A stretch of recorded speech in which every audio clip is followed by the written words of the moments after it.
todos, eu sou Tatiana Diniz, do canal Roda de Conversa de Axé, e hoje nós estamos aqui com a Yara Etusa e o Babá Marcelo Fritz. Para a nossa conversa hoje vai ser sobre candomblé versus as mídias digitais. Me chamo Aretusa de Oiá, sou Yalaxé do Ileia Umidaí Axé Balaió, São Gonçalo, Rio de Janeiro. Sou filha carnal da mãe Márcia de Oxum, somos descendentes do Cantuá. E sou filha de santo da mãe Edeusuíta de Oxalá, né, que tem um terreiro no Rio de Janeiro. Atualmente sou produtora cultural e fiz um projeto chamado Bate-Papo, né, cujo tema é a nova geração dos povos tradicionais de matriz africana, onde eu busco um diálogo, né, um bate-papo dessa nova geração nas casas, algumas casas tradicionais, a gente sabe que tem milhões de outras casas, né, em âmbito nacional, e faço esse bate-papo todas as segundas e quinta no meu Instagram, às 20 horas. Então, acredito até que seja mais por esse trabalho, que está dando uma repercussão muito boa. O intuito dessas lives são estritamente cultural, social e educativa. Benção a todos, eu sou o Babá Marcelo Fritz, sou produtor cultural, fundador do ICAPRA, do Instituto Cultural de Apoio e Pesquisa às Tradições Afro, que é uma instituição que trabalha pela difusão, preservação e desenvolvimento das tradições de matriz africanas, que esse ano vai completar 21 anos de idade, né? E por conta dessas ações voltadas para a divulgação das nossas tradições, não tinha como nós estarmos distantes das mídias, né? Nós começamos um trabalho há mais de 15 anos, radiofônico, né, de difusão das nossas tradições através do Programa Cultural Afro-Brasileiro, onde a gente conseguiu trazer de volta para a rádio o professor José Beniche, na época, por ser presidente do ICAPRA, eu coordenador executivo, e desde então a gente começou a desenvolver esse trabalho de mídia com rádio, né, com um programa de debates e entrevistas, e depois esse programa teve vários formatos, passou pela Rádio Tropical, Rádio Solimões, Rádio Viva Rio. Hoje eu me encontro na Rádio Metropolitana com o programa ICAPRA com Axé, todas as quartas-feiras, de 21 às 22 horas. Criei o jornal ICAPRA, que hoje é um jornal que circula impresso Rio, São Paulo e virtualmente para todo o planeta, um jornal que tem mais de 12 anos, com um tabloide de 40 páginas, divulgando as nossas tradições. E também agora estamos fazendo um trabalho que é um programa pela internet, o programa Papo com Fritz, todas as segundas-feiras, às 19h30. É um programa que eu visito personalidades, produtores culturais, pessoas que têm histórias interessantes para conversar conosco sobre a sua trajetória de vida e as suas experiências e sobre determinados temas. É mais ou menos essa nossa contribuição. Eu queria perguntar primeiro para a Aretusa como que ela consegue conciliar o sagrado, que nós sabemos que eu, particularmente, não gosto de expor sagrado, né? Dentro da minha tradição, a gente não expõe sagrado, com a live ao vivo, que para Na verdade, o que me levou a construir esse projeto do bate-papo foi justamente buscar uma alternativa para unir forças, né, a todas as pessoas que compartilham dos mesmos princípios.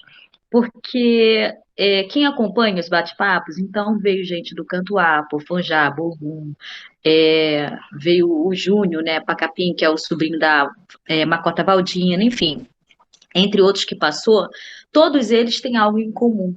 A preservação, a salvaguardar a tradição, a guardar principalmente o nosso aô, aquilo que é de mais sagrado. Eu percebo que algumas pessoas, né, uma juventude forte, têm usado as redes sociais para expor muitos aôs, muitos segredos, muitas coisas que deveriam, né, na minha opinião, claro, ser considerado segredo. E não acho, talvez, que seja maldade, porque ninguém escolhe dar tiro no próprio pé, mas talvez falta de maturidade. Talvez maturidade, porque talvez seja poder demais na mão de pessoas muito jovens, né? E eles não percebem o risco que é fornecer armas para aqueles que nos atacam desde sempre. Então, quando você joga nas redes sociais certo tipo de imagens, de vídeos e tudo mais, eles utilizam ainda mais contra nós. E é sempre generalizando, nunca é destacando aquele ato. Eu quis mostrar com as lives, né? Eu já estou indo para 2 meses de lives. Eu não tive as perguntas são as mesmas, mas eu não tive um que repetiu. É incrível a riqueza de informação que todas essas pessoas trazem, né? Como que cada um traz um olhar diferente. Em momento algum, precisa. Tem o do Júnior, por exemplo, eu fiz 3 horas de live. Só não foi para 4 horas porque eu não aguentava mais. 3 horas de live. O pessoal ali, ó, não desceu a audiência, segurou, só falando cultural, educativo e social. Qual a diferença que o senhor vem vendo da parte boa e a parte ruim dessa tecnologia de 20, 30 anos atrás até hoje? Infelizmente, a gente observa que algumas questões não mudaram muito, né? A gente trabalha com comunicação, com um setor da sociedade altamente perseguido, né?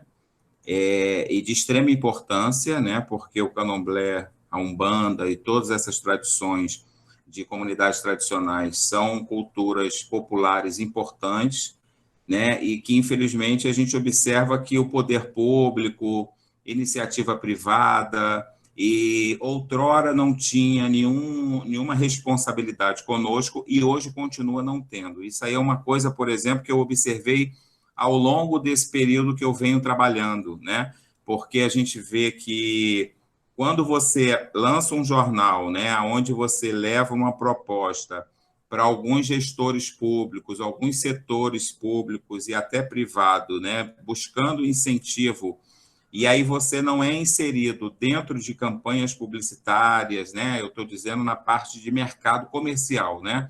Porque você faz um trabalho, por exemplo, com um jornal, onde você gasta um montante com programador visual, com gráfica, com distribuição, você teria que ter uma equipe muito maior, né?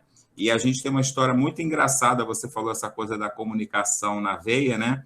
E, na verdade, eu fui aprendendo muita coisa no peito e na raça, né? Uma vez em São Paulo, entrei conversando com um amigo meu, e meu amigo falou assim, cara, você não estudou jornalismo, mas você é um jornalista nato. E aí a gente preparou um processo, eu entrei com um processo, né, solicitando o reconhecimento, e, graças a Deus, obtive meu registro de jornalista através de anos de trabalho, né, provando lá ao sindicato e aos órgãos competentes, mas, infelizmente, você não vê esse cuidado, né, desses setores que são necessários para que possa incentivar, de fato, pessoas que trabalham com essa comunicação importante para as nossas tradições, que a gente está falando de uma cultura que é transmitida oralmente. A Aretusa disse uma coisa muito importante: durante muito tempo, as nossas tradições teve pessoas que falaram por ela, e eu acho que toda essa abertura, de uma certa forma, ela é importante, porque na verdade, ela não está abrindo só para a gente, ela está abrindo para muitas pessoas, e a gente vê pessoas sérias, pessoas que não têm conteúdo nenhum, em todos os setores, religiosos, culturais, e a gente vê pessoas fazendo live de tudo quanto é forma, que eu acho interessante, mas para buscar o Ibope, né, buscar a atenção das pessoas, realmente você deve fazer um trabalho com mais cuidado, com mais preocupação, com mais responsabilidade. Outra coisa que a Aretusa também disse que é importante, e a gente quer essa questão que eu toquei, das pessoas se manifestarem, né, falando da sua cultura, falando da sua tradição, e algumas pessoas assumirem esse papel de ponte, né, a trazer essas pessoas para um vídeo, um programa de rádio. E eu sei que, por exemplo, eu tive o prazer de entrevistar muitas pessoas no meu programa de rádio, pessoas que, por exemplo, a Gaiacu Regina de Avimage, herdeira do Runtologia, né, de Gaiacu Luísa, a primeira entrevista que ela deu foi para o meu programa de rádio, assim que ela assumiu, né? O Sandro Pinto, também herdeiro do Valdomiro Baiano, a primeira entrevista que ele deu foi para mim. Então, a gente começa com isso, trazer pessoas de seriedade por conta de quem nós somos, né?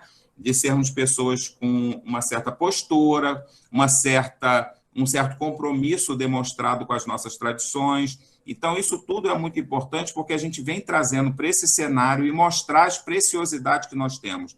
Hoje nós temos o dever e o compromisso, conforme você disse, né? Eu acho que foi você que disse, a importância de nós termos registro, né, para mostrarmos para os nossos filhos, para os nossos sucessores, o que é, né, quem são as pessoas, e uma história dita por elas, não por pessoas, por interlocutores, porque a gente vê, eu já entrevistei pessoas, por exemplo, grandes dentro do Candomblé, aonde essas pessoas mesmo falaram, eu quero pedir desculpa que durante uma entrevista eu disse uma coisa que eu acabei me empolgando e disse coisas que não eram verdades, e as próprias pessoas, elas mesmas se enrolam para contar as suas histórias. Imagine terceiros que ouvem as histórias para transmitir a história delas. Então, eu acho que, primeiro, nós temos um papel e uma responsabilidade muito grande de buscar, independente de apoio, de incentivo, né? Que isso aí eu tenho discutido muito com influenciadores digitais, entrevistadores, programadores de rádio, pessoas envolvidas com mídia em geral, dessa responsabilidade social nossa com projetos sociais, com ações culturais que têm sido feitas de forma desbravadora por empreendedores, zeladores. A gente vê agora, nesse momento de pandemia, pessoas arregaçando as mangas e fazendo trabalhos maravilhosos, sem nenhum incentivo público, sem nenhuma política pública para nós, entendeu? Então, é um momento importante onde nós temos sido, assim, fatores imprescindíveis para que essas pessoas tenham as suas ações divulgadas, os seus axés divulgados, as suas histórias divulgadas. Raul Lodi fez um trabalho muito importante no Museu da Imagem do Som, aqui no Rio de Janeiro, que era um projeto que chamava A Voz do Povo de Santo. Eu estive, na época, com o meu avô de santo, dando o depoimento dele. Ele fez o depoimento de algumas pessoas. Depois eu consegui retomar esse projeto, com esse que não foi a Voz do Povo de Santo, que eu não podia repetir o nome, mas que era o projeto de imortalizar a história dessas pessoas com a assessoria de um historiador específico de história oral, que fazia todo um relatório de perguntas, e essas entrevistas que a gente fez no Museu da Imagem do Som, dentro do projeto Expo Étnica, que era uma feira envolvida com várias ações que eu dirigi durante um bom tempo lá. Esse projeto está lá, por exemplo, um projeto maravilhoso. A gente fez entrevista com o pai Zezinho da Boa Viagem, imortalizamos ele lá, que já se foi, mãe Beata de Iemanjá, que já se foi, mãe Guiomar de Lalu, que já se foi, mãe Maria de Xangô, herdeira do Pantanal, né, do Axé Efon. Então, aí eu falei, poxa, de que forma mais a gente pode contribuir? Aí agora, com essas questões da live, criamos um canal no YouTube, né, e eu acho que todas essas manifestações, né, se a gente for fazer essa comparação desse tempo para cá, eu acho que ficou mais fácil, e eu acho que com isso a gente tem conseguido conhecer novos talentos, pessoas. Como que surgiu essas lives e como que você montou isso, e hoje todo mundo já espera ali, né? 2 vezes por semana a senhora com seus convidados. Como que surgiu isso? Então, é verdade. Na verdade, como diz a música, tudo era apenas uma brincadeira e foi crescendo, crescendo. Como eu disse, né? Na verdade, a minha primeira intenção, como também bem falado aí pelo Babá Celso, eu acho o seguinte, que todas as religiões têm suas diferenças, porque lidar com o ser humano é algo muito complexo. Filho discorda de mãe, dirás de um irmão de santo. Então, isso não é anormal, né? O que eu não acho inteligente, diremos assim, é você expor isso em redes sociais. A questão não é quem está certo, quem está errado. É que cada vez que um vai para a internet fazer isso, nos enfraquece. Não enfraquece só aquelas 2 pessoas que estão ali trocando aquilo ali. A gente vai sempre carregar esse fardo de que a gente não é unido, de que o povo de Candomblé só sabe brigar, é barraqueiro, é isso e aquilo. Então as pessoas precisam amadurecer isso, né? E eu sou uma filha de Ançã, né? Na verdade, às vezes eu tenho uma vontade de entrar em algumas brigas, mas sou filha de uma mulher de Oxum, que vem ali há anos me doutrinando, falou, não pode, não pode. Então, por esse motivo, né, eu finalmente aprendi com ela, amadureci, né, com os anos, eu resolvi brigar diferente. Em vez de. Porque quando as pessoas entram na internet, nas suas redes sociais para expor certas coisas, a gente não tem o direito de entrar ali para discutir com aquela pessoa. Então eu fiquei pensando como que eu poderia reagir sobre aquilo ali. Então veio a ideia das lives. Eu já tinha ideia, assim, de início, né? Algumas pessoas que eu gostaria de convidar, que eu sei que compartilha desse mesmo pensamento, só que confesso que eu não tinha ideia que isso ia tomar uma proporção tão grande. Então, assim, em 3 dias eu já tinha 30 pessoas confirmadas. E aquilo eu falei, meu Deus, E aí, quando eu fiz a live, eu fiz para fazer só às quinta-feiras, né? 1 hora de live às quinta-feira. Então não teve ninguém que deu 1 hora de live até hoje. E aí eu comecei a fazer segunda e quinta, porque senão já estava para 2021. Eu falei, essa pandemia vai passar e eu vou continuar nisso.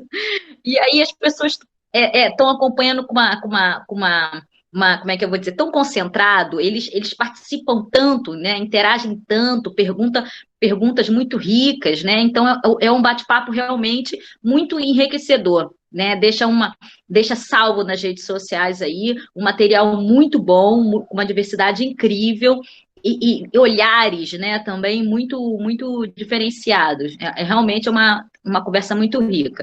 Então, a intenção era essa, na verdade, eu não sabia que ia tomar uma proporção tão grande, eu não sabia que a minha vontade de rebater essa postura, né, de algumas lideranças que vão para a internet expor o sagrado, porque só enxerga essa maneira de chamar atenção, só acha que essa é a única maneira de se fazer ver de repente, né? Então eu quis, de alguma forma, de uma forma pacífica, esse bate-papo tem algumas regras, né?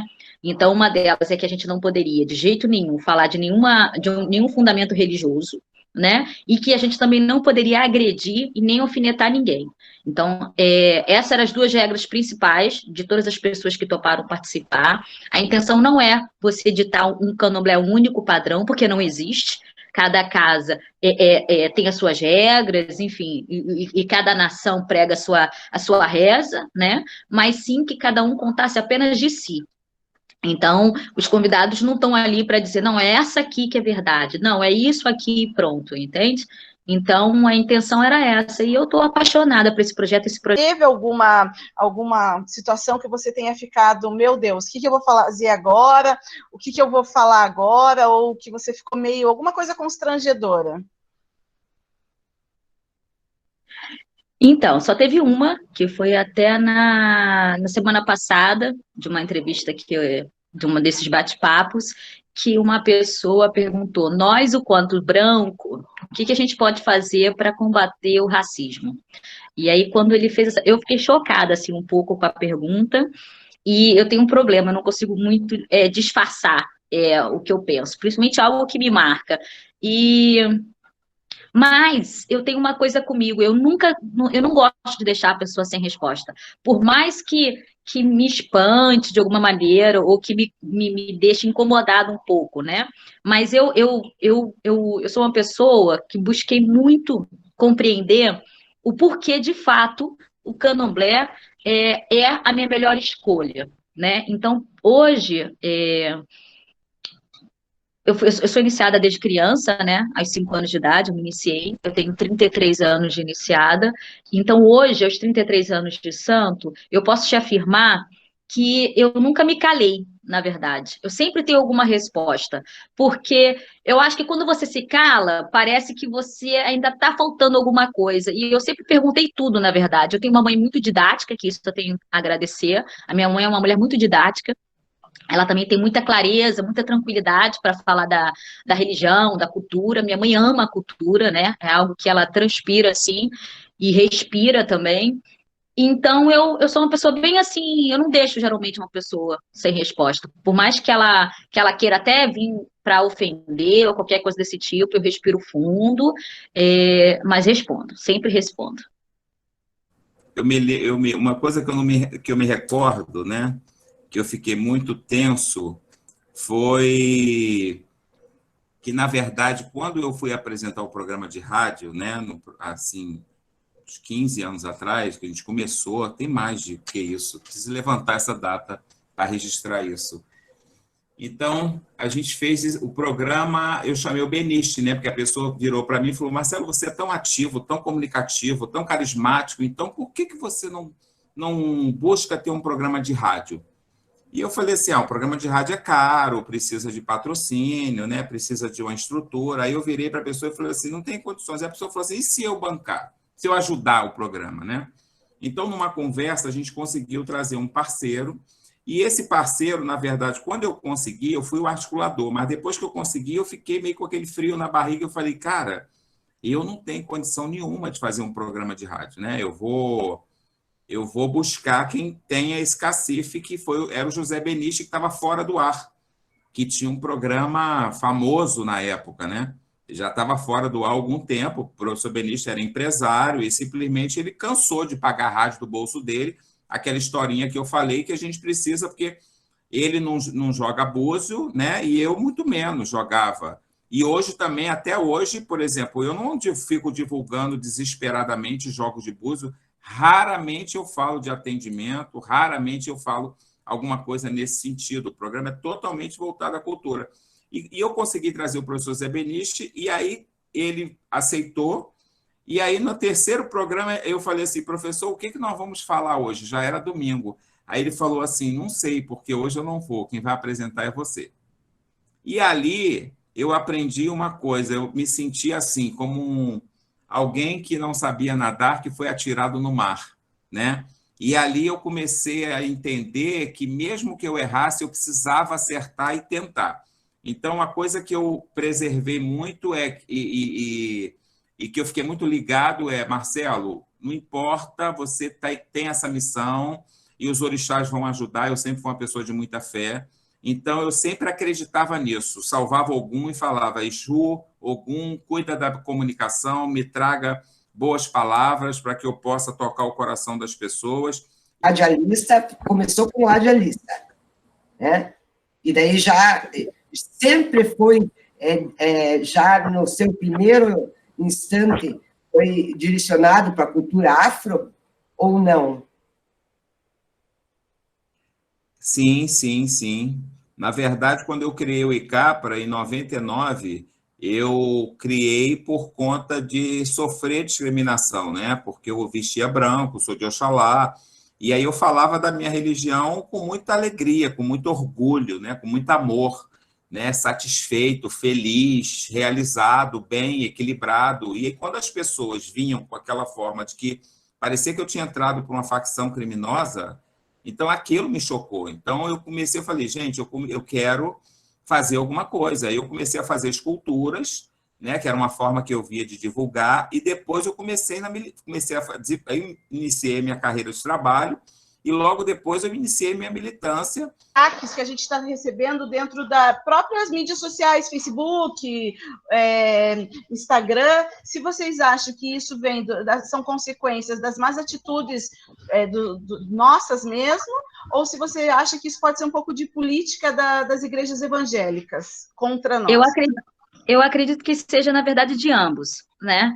Eu acho que, infelizmente, como eu já venho dizendo desde o início, né, a gente tem que ter mais responsabilidade e maturidade daquilo que a gente coloca aberto ao público, porque pode acontecer, né, essas questões aí. E acho também, infelizmente, não só evangélica, né, muitas igrejas e todas as pessoas que são intolerantes no modo geral, né, porque não é só o evangélico, infelizmente. Eu acho que qualquer coisa é motivo para nos atacar, porque a gente sabe que desde a construção disso tudo, nós somos sempre atacados pela igreja em geral. E agora, infelizmente, existe um público que às vezes até brinco, digo, a gente não precisa nem mais de inimigo, né? Nós mesmos estamos aqui nos atacando, né? E a minha mãe, ela sempre me ensina muito isso, né? Que existe várias maneiras de você ganhar uma guerra, né? O problema é que as pessoas estão eternamente na briga, e eu gosto de ir para a guerra, que é muito maior, né? Porque a briga você pode ganhar, mas no final da guerra você pode perder. Então, mais uma questão, eu acho de suma importância, nós temos cada vez mais responsabilidade, compreender tudo que a gente fala, tudo que a gente posta, se aquilo ali pode vir a servir como arma para atacar o nosso povo, né? Então, a gente não pode achar o seguinte, eu pertenço aqui ao Omidaê, eu tenho a minha liberdade de botar lá imagens de sangue, enfim, de o que eu quiser, e aí se a pessoa atacar, vai atacar só a mim? Não, não vai atacar só a mim, né? Então, eu acho que, na verdade, vem de ambas partes, e acredito, porque quando era mais criança, na verdade, eu conhecia pessoas que se consultavam com o caboclo da minha avó, né, que a minha afinada avó tinha um caboclo, que diga de passagem muito bonito, e elas iam lá e achavam engraçado que já naquela época, eu era criança, já naquela época as igrejas ofereciam tipo R$100 para elas fingirem estar incorporada, né? E aí, enfim, quantas pessoas, né? A gente olha no vídeo, nós ainda que somos de candomblé, é óbvio que a gente sabe que muitas daquelas pessoas, na verdade eu não vi nenhuma, né? A gente sabe que aquelas pessoas que ficam ali na televisão, lá se incorporando, sabe-se lá com o quê. Eu, de verdade, não acredito em nenhuma daquelas entidades. Eu não acredito que as entidades se prestem a tal papel, sabe? Ao ponto do pastor ou do padre, enfim, qualquer um, tá com o microfone e dizendo qual que é o seu nome. Aí a entidade vem na direção do microfone para dar o nome. Realmente é surreal. Então, eu acho que, na verdade, esse ataque vem de boa parte da igreja, mas, infelizmente, muita dessas munições é dada ainda por uma parte do nosso próprio povo. Realmente, eu acho que, na minha opinião, né, o que acontece, primeiro que não é algo de agora, né? Esse monstro, né, essa muralha que foi construída, isso é construída lá de trás, né? Uma coisa construída com muito planejamento, muito orquestrada, entendeu? Porque esse ódio não surgiu da noite para o dia, é ali que eles vão bater. E, infelizmente, a gente não tem políticos compromissados com as nossas questões. Nós temos políticos que visitam os terreiros, que, infelizmente, nós temos zeladores que abrem as suas portas e troca de dentadura, de meio quilo de carne. Quando eu digo isso, eu não estou aqui identificando exatamente o que seja, mas a barganha é tão pouca, né? E eu acho que, assim, a responsabilidade que nós temos com as nossas tradições, e num momento como esse a gente faz uma reflexão, esse ódio não surgiu agora, gente. Esse ódio não caiu do céu agora. Isso é coisa que vem de muito tempo e nenhuma providência é tomada. Você vê que agora foi feito aí uma delegacia especializada, né, para cuidar de casos de intolerância religiosa, que nada resolveu essa questão de nós mesmos darmos armas para a mão dele. Eu, particularmente, não concordo muito com isso, porque, além de nós, eles são muito mais maquiavélicos. Eles criam o que eles querem. Eles pegam imagens de trocentos anos atrás, eles pegam imagens delicadas e transformam, como fizeram com o filho de Mãe Palmira de Inhaçã. Eu digo o nome para as pessoas, vai pesquisar. Primeiro processo ganho contra a Igreja Universal foi Mãe Palmira de Inhaçã. Ela foi indenizada. Ele pegou o neto dela, o Ricardo, né, que a Estela Guedes fez um trabalho muito bacana do Ricardo desde criancinha, e pegou uma foto dele batendo em um atabaque, ele criança, num rum, e aquela foto foi para o livro Caboclos, Orixás e Guias, dizendo que as crianças que serviam o demônio, elas não iriam para lugar nenhum, elas não iriam se casar, elas não iriam estudar, elas não iriam trabalhar. Ou seja, anos se passaram, né? E a Estela fez um trabalho muito bacana mostrando a história dessas crianças. Ricardo está lá trabalhando, muito bem casado, estudou, servindo ao candomblé, servindo aos orixás. Que a gente precisa hoje rezar, e além de rezar, ter ação, porque não adianta, a intenção sem ação é ilusão. A gente precisa planejar, a gente precisa trabalhar, fazer a nossa parte. E essa coisa de que nós não somos unidos, que a Aretusa colocou aí, que o nosso povo tem muito... Detesto essa frase, duas frases que eu detesto. Nós não somos unidos, porque, graças a Deus, eu já fiz muitas coisas. Eu tenho uma história, hoje eu olho para trás, quando eu comecei o IPICA para 21 anos atrás, praticamente, eu olhava e muita gente chegava para mim, não vai, não adianta, não faz nada. Eu olho hoje, essas pessoas continuam no sofá, ligando o controle remoto, faz isso, faz aquilo, elas estão na plateia, não vão subir no palco nunca, porque não tem disposição. O papel delas é esse, é tirar pedras, criticar, sugerir. Mas olha elas, estão 20 anos no sofá, na arquibancada, e é lá que elas vão ficar, porque é lá que é o lugar delas. porque dentro do candomblé a gente acredita no Odu, cada um tem seu caminho. Então a gente não pode deixar esmurecer por essas pessoas. A gente tem que fazer o nosso papel, fazer a nossa parte, contribuir com a nossa parte, independente de quanto a gente vai salvar, porque hoje eu olho para trás e vejo tudo que eu construí. Você está aí no Paraná, eu cheguei no Teatro Guaíra, que é o maior teatro do Paraná e um dos maiores do Brasil, da América Latina, e eu cheguei no Guaíra, um grupo famoso daí, foi eu passar o som deles, quando eu vi eles cantando músicas de festival de terreiro, que eu trabalho na promoção, levei esse movimento para o Paraná, a gente é parceiro aí da Federação do Estado do Paraná, FUEP, Federação Umbandista do Estado do Paraná, quero mandar um abraço para o Paulão e a todos os nossos amigos daí do Paraná. O movimento foi para aí, foi para Mato Grosso, foi para Rio Grande do Sul, foi para São Paulo, enfim. Hoje a gente está em 7 estados. Aí eu olho e falo, gente, e as pessoas vêm, não tem patrocínio? Elas fazem feijoada, elas fazem rifa, elas fazem vaquinha e conseguem vir. Então, quando a gente quer, a gente faz. Agora, eu acho uma sacanagem o que estão fazendo com a gente, né? De falta de apoio, ouvir da Fundação Palmares o que nós ouvimos outro dia, e por aí vai. Mas nós somos resistentes, temos que tomar vergonha na cara, né? E aprender a votar para que a gente possa ter perspectivas em dias melhores.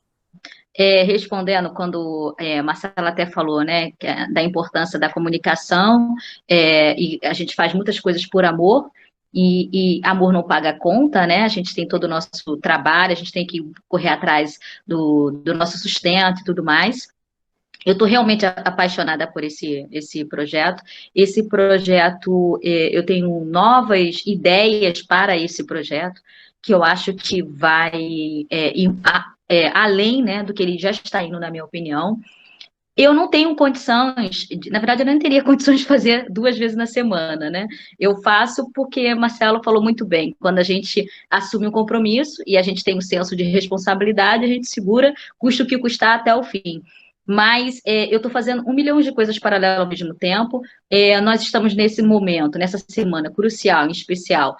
Nós estamos já demos, na verdade, né? Já demos entrada no INEPAC para transformar, e o Marcelo sabe disso, todos os blocos afros, todos os grupos de afoxés e todos os presentes de Iemanjá em registro de patrimônio imaterial, né, pelo INEPAC, que o INEPAC, existe 2 órgãos que são os únicos que são competentes, né, de fato, para transformar algo em patrimônio, que é o IFAM, que pode tombar nacionalmente, e o INEPAC, que pode registrar, né, estadual. Então, isso vai beneficiar todo esse grupo, é um grupo muito sofrido, um grupo que já vem há anos na luta, umas pessoas que já vem há anos ali vivendo de migalhas do governo, quando o governo está afim de dar alguma coisa para esse grupo, para resistir essa cultura e essa diversidade. Então, isso com certeza algo histórico, se tratando, né, de grupos tão antigos que vêm do nosso povo e transformar. Fora isso, o nosso terreiro, ele é ponto de cultura, então eu ajudo a minha mãe em relação ao ponto de cultura, então eu tenho as lives, então eu tenho todas essas questões desses 3 patrimônios. O nosso terreiro também demos entrada para tombamento, fora os outros projetos sociais, a gente faz uma campanha do Matrizes que fazem por todos, então não é fácil a gente parar, porque quando a gente vai para um bate-papo, o fato de eu estar aqui agora nesse momento, eu tenho que zerar minha mente, eu tenho que esquecer tudo que eu estava fazendo há meia hora atrás, e focar aqui para poder dar o meu melhor para esse diálogo, para essa conversa, para esse bate-papo, então não é fácil.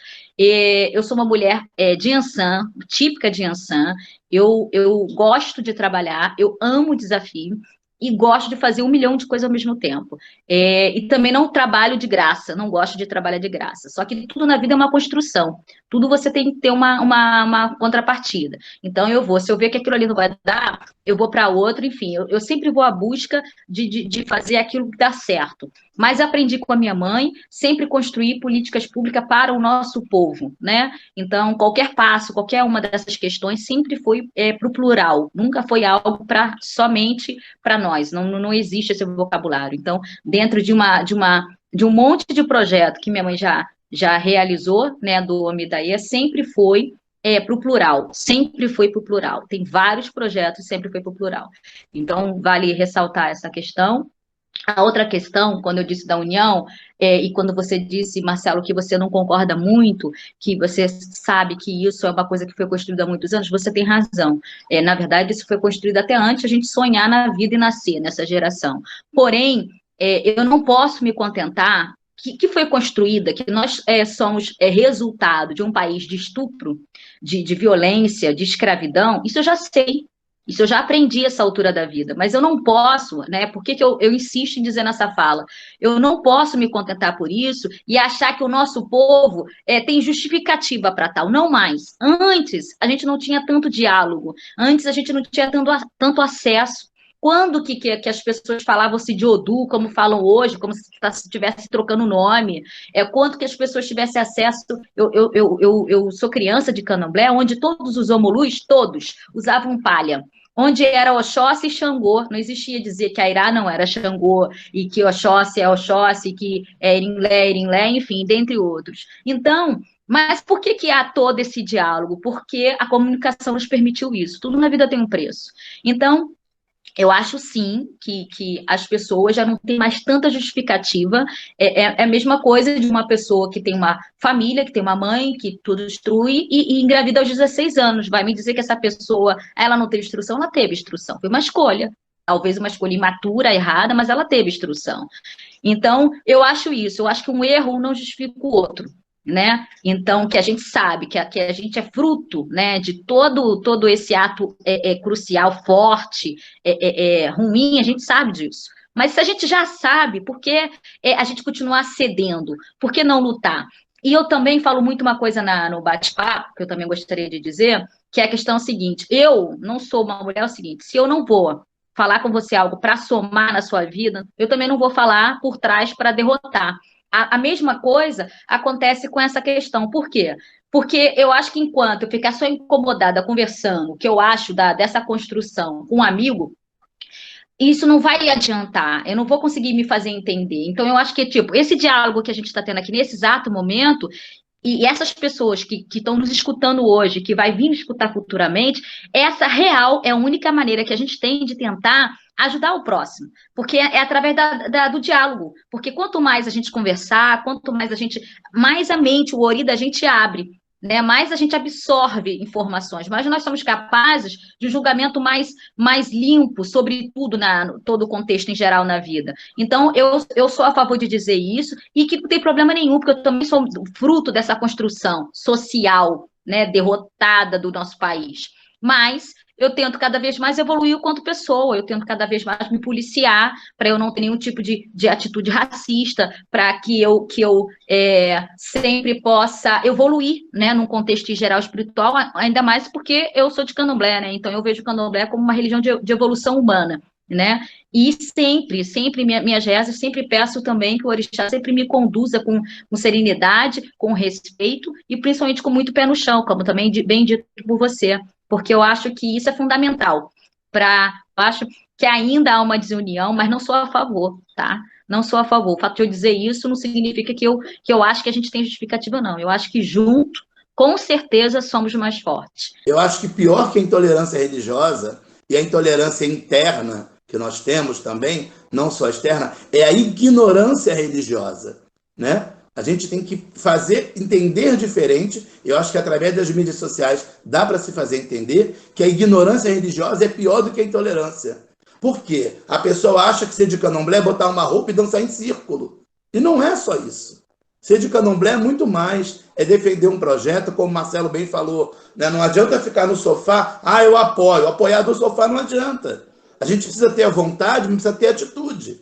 Né? Eu faço um pouquinho aqui, estou recolhendo também alimento, cada um está fazendo por uma parte. Tem vários Pai do Santo, que eu não quero falar o nome, porque eu vou esquecer de homenagear alguém, mas como o Marcelo falou, eu sei que a mãe Márcia também, com o Yaretusa, também fazem um trabalho maravilhoso lá. Não, porque o momento agora, né, tá mais difícil do que antes. E eu sei que esses movimentos vão continuar, que já existiam antes da pandemia. Então, a ignorância religiosa é a pior coisa que tem. Nós temos... Para Yaretusa se despedir, primeiramente. Pode falar, Iá. Gente, bom, eu queria agradecer pelo convite do Babá Celso. Quero agradecer, na verdade, a presença de todos, né, que estão aqui parados aqui durante essa 1h30 nos escutando. Espero de verdade ter contribuído, porque a minha intenção nas redes é só essa, né? É trocar, é aprender e contribuir. Nada além disso, né? Então, se é isso que a gente tem no momento, eu acho que tudo na vida é a gente que escolhe se a gente quer usar de uma maneira sadia ou não, né? Então, a minha escolha foi essa, é aproveitar esse momento e nos fazer que a nossa voz alcance, né? Que vá mais longe e que nos permita que as pessoas que nos estejam ouvindo que receba toda essa mensagem que aqui foi dita da melhor forma possível. Eu realmente não acho que candomblé é uma receita exata. Eu não acho que ser diferente é ser errado, não acho mesmo. Lógico que quando eu era mais jovem eu achava assim, mas os anos vão se passando, a gente vai amadurecendo, vai dialogando, vai conhecendo toda essa diversidade, e aí a gente vai compreendendo todo esse processo.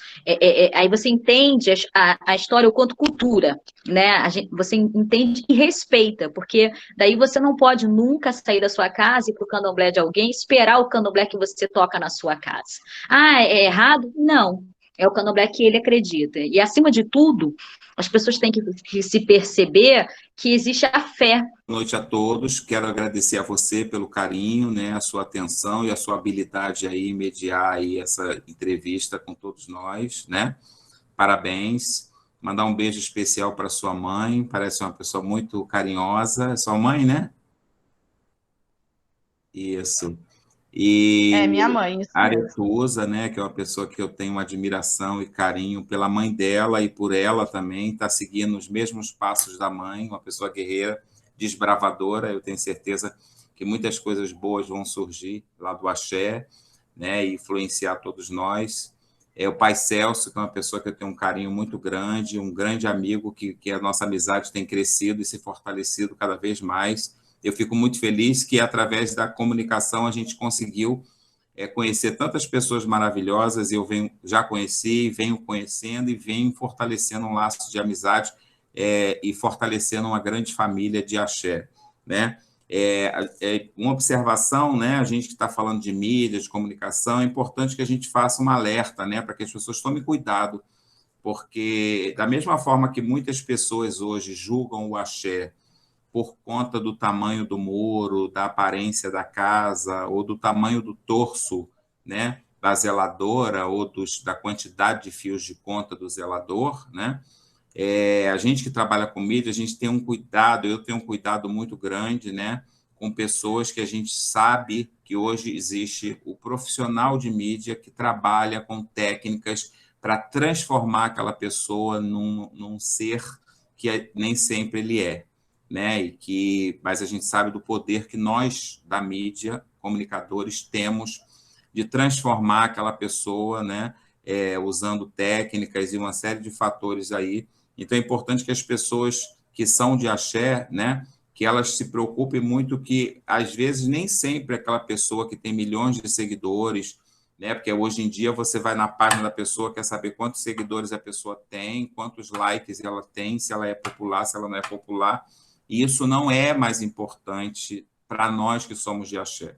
Embora a gente saiba da importância desses resultados, porque a gente trabalha buscando apoios, incentivadores, mas isso não é o mais importante. Existem muitas preciosidades que nunca foram entrevistadas, que nunca tiveram a sua imagem mostrada num programa de rádio, de Facebook, de televisão ou de rádio, né? Ou eu tive o prazer de entrevistá-la para o Jornal Icapra. Então, é importante que a gente, né? Então, eu queria prestar uma homenagem a todas essas pessoas que são importantes, que são joias raras, e que, aos poucos, elas vêm até cedendo, falando um pouco, compartilhando conosco, através da sua generosidade, um pouco das suas experiências, que são muito importantes para todos nós que trabalhamos com comunicação, que somos de axé e que necessitamos dessas informações, porque nos inspira, nos fortalece e, com certeza, nos leva a excelentes lugares.